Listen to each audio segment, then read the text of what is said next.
aquela série que tá na Apple TV, For All Mankind. For All Mankind, legal demais. Que é se a corrida espacial não tivesse parado. Não, se tivesse sido o contrário. Se a União Soviética tivesse chegado ganho antes, e aí ela continua, né? Aí por isso ela continuaria. Continuaria. Porque aí os Estados Unidos continuaria dando mais passos e lá no... Você assistiu a série?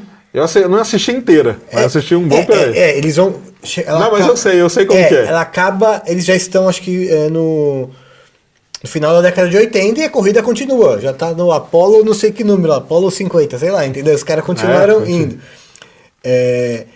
Você acha que você não gostou muito da série porque você não viu ela inteira? Não, gostei pra caramba. Gostei demais, cara. Isso aí era uma ideia que o pessoal sempre teve, né? Uhum. Muita gente escrevia isso. E se a União Soviética tivesse ganho? Uhum. E se a União Soviética tivesse... Porque, para quem não sabe, na época, a União Soviética ganhava tudo dos Estados Unidos. Uhum. A União Soviética foi a primeira a colocar um satélite em órbita, o Sputnik, o primeiro homem no espaço, o Gagarin, primeiro cachorro antes. O primeiro cachorro, o primeiro ser vivo, né, e tudo mais. Se bem que aí tem um pouquinho, porque os Estados Unidos colocou o macaquinho, o RAM.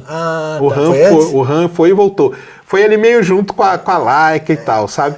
Mas o primeiro homem, o primeiro satélite, a primeira mulher, a Valentina foi da União Soviética.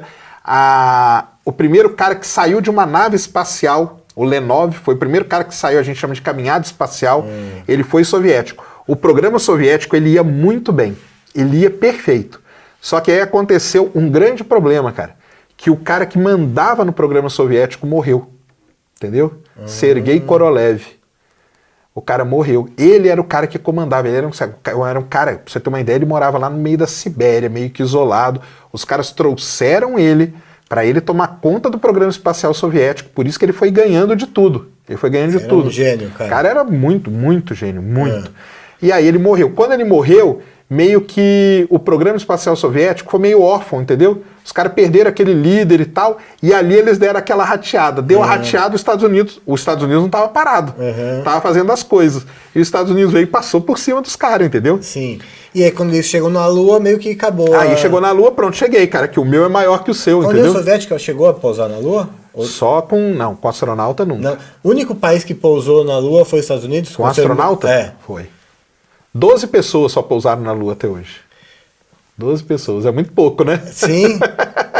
Sérgio, uma pergunta. A Lua é um satélite da Terra que causa efeitos aqui na Terra, né? Maré. Desde coisas mais místicas até coisas mais comprovadas cientificamente, certo? Certo. Se alguém, um maluco, colocasse uma bomba atômica na Lua e detonasse a Lua, acabasse com a Lua, explodisse a Lua, quais seriam os efeitos aqui na Terra? Seriam enormes, né, cara? Então, isso aí que você falou, você não sei se chegou a ver, um cara 2 semanas atrás, um congressista norte-americano, chegou para o Comitê de Recursos Naturais dos Estados Unidos e falou assim, cara, eu sei como a gente resolve o problema do aquecimento global. A gente pega e puxa a Terra da órbita. A Terra não tá orbitando o Sol? Então vamos puxar a Terra, ou a gente tira a Lua, entendeu? Puxa a Lua junto com a Terra. Ou puxa a Lua para mais longe e tal. O cara falou isso, cara, de verdade. Ele falou sem rir, ele falou sério. E perguntando, e a mulher lá do outro lado, cara, você vê que ela queria rir. Ela falou, nós temos que estudar isso aí e tal. Cara, o negócio é o seguinte, a Lua, ela mantém a Terra meio que num equilíbrio, né? Então, por exemplo, o lance de maré é muito sério.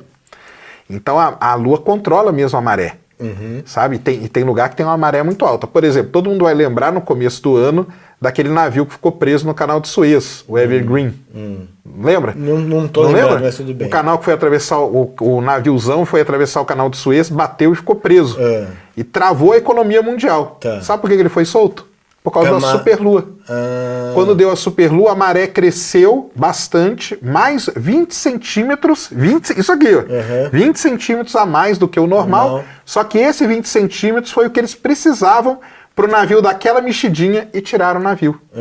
E o cara que estava lá, ele falou, cara, é só esperar a superlua. Quando vier a superlua, o navio vai sair. E não deu outra, o navio saiu. Então a Lua tem esse equilíbrio. Se você tirar a Lua... Primeiro, se você explodir a Lua, nós vamos ter uma chuva de meteoros, vai ser linda, né? Caindo aqui e tal. Mas se você tirar a Lua da Terra, Você pode causar muito problema com a Terra, porque a maré, ela não existe só na água, ela existe na Terra também.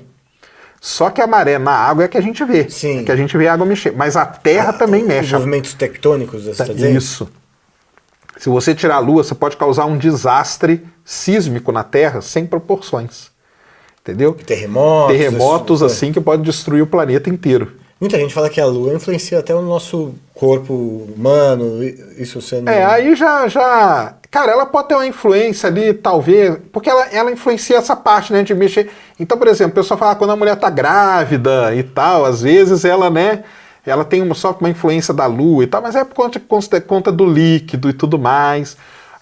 O que ela influencia é o ciclo, né? O ciclo lunar, você vai, não sei se já teve filho e tal. Não, então, você vai no médico quando você tem filho, o médico fala assim, não, você não conta por semana, é 28 dias. Eu falei pro médico, quando foi, eu falei, sabe por quê? É por causa da Lua, cara.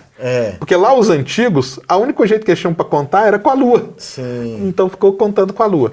Agora, influência na nossa vida, na nossa cabeça e tal, isso aí eu não... Aí é astrologia. Aí é astrologia, aí é outro ramo. Por que o pessoal de terraplanista aí ficou tão em evidência nos últimos... Já perdeu um pouco a força, né? Então era uma perdida, cara. Acho que Parece o pessoal que o pessoal esqueceu deles. Não parece que já passou passou a onda, né? A onda.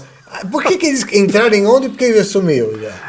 Cara, eles viram uma oportunidade, né? Eles viram uma oportunidade, primeiro, de ganhar dinheiro, né? Muito grande, né? Ganha dinheiro como? Ganha dinheiro. Os caras escreveram um livro, cara. Canal no YouTube, né? O canal no YouTube dá um dinheiro pro cara, né? Mesmo que seja $200 por mês, cara. Mas você acha que os caras fizeram isso não acreditando na que a Terra é plana? Cara, muitos fizeram sem nem saber o que eles estavam falando, cara. Entendeu? Alguns não. Alguns você vê que é um cara, vamos dizer assim, estudioso da Terra plana. Que acredita mesmo. Que acredita mesmo. Porque tem uns que tem uns argumentos bons, né? Eu não sei se é bom, não. Não, argumentos... Não, eles têm uns argumentos... Não que... Quando ele começa... Eles sabem... Não que eles são bons no sentido de ser verdade. Eu entendi o que você queria dizer. Eles têm uma oratória boa. Uma concatenação de... Eles vão juntando, que embora não tenha muito a ver uma coisa com a outra, eles juntam de uma maneira que a pessoa fala, caramba, cara, esse cara aí tá falando alguma coisa. Acho que esse cara tem um ponto, hein? Vamos ver esse cara. Isso aí. Não, tem uns que sim, tem uns que fazem e pegam e falam, não, porque o fulano não sei aonde, e dão a enrolada deles, né? Cara, o negócio é o seguinte, né? Primeiro que a Terra plana tem um fundo religioso muito forte, tá? Muito forte mesmo, que é o pessoal que pega a Bíblia e lê a Bíblia ao pé da letra. Eles leem a Bíblia ao pé da letra. Que a gente sabe que não é para ler assim. Sim. Mas eles leem ao pé da letra. Então lá na Bíblia fala em determinados momentos que Deus colocou uma redoma ao redor da terra, que eles chamam de domo, que separou as águas superiores das águas inferiores. Isso na Bíblia? Tem isso dessa forma? Tem tudo isso lá. E a lua e o sol são luminares e tal. E para o terraplanista, a Terra é um reino, né? É o reino do Criador. Então eles são muito calcados nisso. Tanto que quando você começa a discutir com o terraplanista, a primeira coisa que ele faz é o seguinte, mas você não acredita em Deus, então você é um herege, você não acredita na palavra de Deus, que é a Bíblia. Então se você não acredita nisso, por que eu vou te dar moral, entendeu?